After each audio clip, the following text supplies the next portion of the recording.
We've been talking a little bit about the skills of intensivists, and one of them is certainly integrating all these different consultant opinions and recommendations and really focusing in on the patient. So, I want to follow up with a question of what makes a good intensivist? What are the qualities of someone who's going to be a good cardiac intensivist, and how did you figure out that this is what you wanted to do? Kelly should start with what makes a good intensivist. We're learning it as we go. I think one of the most important things is to be a good communicator.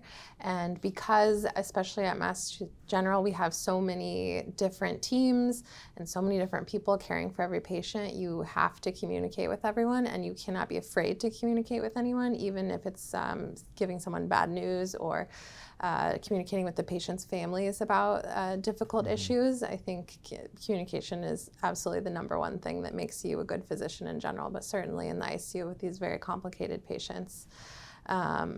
And then I think also as you graduate different levels of training, you learn more and more how to relinquish some control of the smaller aspects of care and really learn to trust other team members to take care of sort of more of the minutia, so that you can focus on the big picture of patient care, moving patients forward, triaging patients. And luckily we have an excellent team here, so it's easy to trust people. Yeah.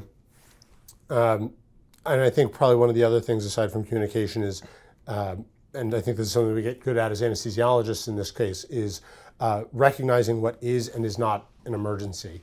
Because a lot of times, at least, you hear ICU if you're not an intensivist, and you're like, patient must be very sick, things must be not going well, X, Y, and Z. And so I think being able to recognize when somebody is not doing well or something that is happening acutely is like a big deal and we really need all hands on deck, versus being able to kind of control the room and control the setting and make sure that everyone understands what is and is not